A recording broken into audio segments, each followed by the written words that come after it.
Hi നമസ്കാരം. ഞാൻ Manikandan, Spencer fashion hub. നമ്മുടെ ഷോപ്പ് വിജയമാതാ കോൺവെന്റ് ഓപ്പോസിറ്റാണ് വരുന്നത്. നമ്മളൊരു 25 വർഷത്തോളമായി നമ്മുടെ ഇവിടെ ടെക്സ്റ്റൈലും ടൈലറും കൂടി നടത്തി കൊണ്ടുവരികയാണ്. അപ്പോൾ അതിൽ നമ്മുടെ കസ്റ്റമേഴ്സിൻ്റെ കുറേ പിന്നെ ഡൗട്ടുകളുണ്ട് ഇതിൽ.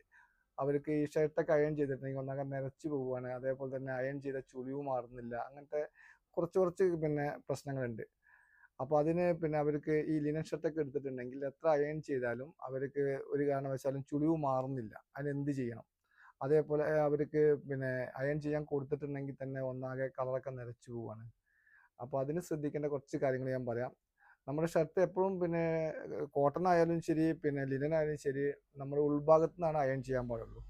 കോളറിൻ്റെ മുകൾ ഭാഗത്ത് ഒരു കാരണവശാലും നമ്മൾ അയൺ ചെയ്യാൻ പാടില്ല. അതേപോലെ നമ്മുടെ ലിനൻ ഷർട്ടിനൊക്കെ എന്നുള്ള പ്രത്യേകത എന്നുണ്ടെങ്കിൽ നമ്മൾ ഒരു സ്റ്റാർച്ചൊക്കെ മുക്കിയിട്ടുണ്ടെങ്കിൽ അത് വെള്ളം കുടഞ്ഞ് നന്നായിട്ടൊന്ന് പരുവാക്കിയിട്ട് എല്ലായിടത്തൊന്നും കസകിയിട്ട് ഒരു ഭാഗത്ത് ഒരു 5 മിനിറ്റ് വെക്കണം. അത് കഴിഞ്ഞിട്ട് നല്ല ചൂടിൽ നമ്മൾ ഉൾഭാഗത്ത് വേണം അയൺ ചെയ്യാൻ വേണ്ടിയിട്ട്. ഉൾഭാഗത്ത് അയൺ ചെയ്തിട്ടുണ്ടെങ്കിൽ വളരെ പെർഫെക്റ്റ് ആയിരിക്കും, കളറിന് യാതൊരു മാറ്റവും വരില്ല.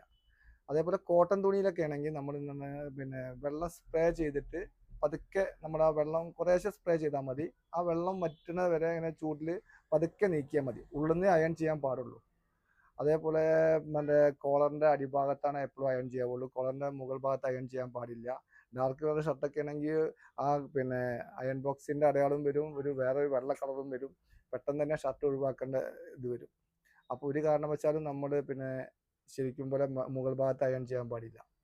അപ്പോൾ അങ്ങനത്തെ കുറച്ച് കാര്യങ്ങൾ നമ്മൾ ശ്രദ്ധിച്ചാൽ ഷർട്ട് കുറച്ച് കൂടുതൽ കാലം ഈട് നിൽക്കും. അത് കളർ നല്ല നമുക്ക് പുതിയതുപോലെ തന്നെ ഫീൽ ചെയ്യുകയും ചെയ്യും. അപ്പോൾ ഇനി അടുത്ത വീഡിയോയിൽ നമുക്ക് വീണ്ടും കാണാം. നമ്മുടെ വാട്സപ്പ് നമ്പർ ഇതിൻ്റെ അടിയിൽ കൊടുക്കുന്നുണ്ട്. നമ്മുടെ പിന്നെ വെബ്സൈറ്റിൻ്റെ ലിങ്ക് ഇതിൻ്റെ കൂടെ കൊടുക്കുന്നുണ്ട്. നമ്മുടെ വെബ്സൈറ്റ് ഒന്ന് കയറി നോക്കുക. അപ്പോൾ അടുത്ത വീഡിയോയിൽ വീണ്ടും കാണാം. ഓക്കെ.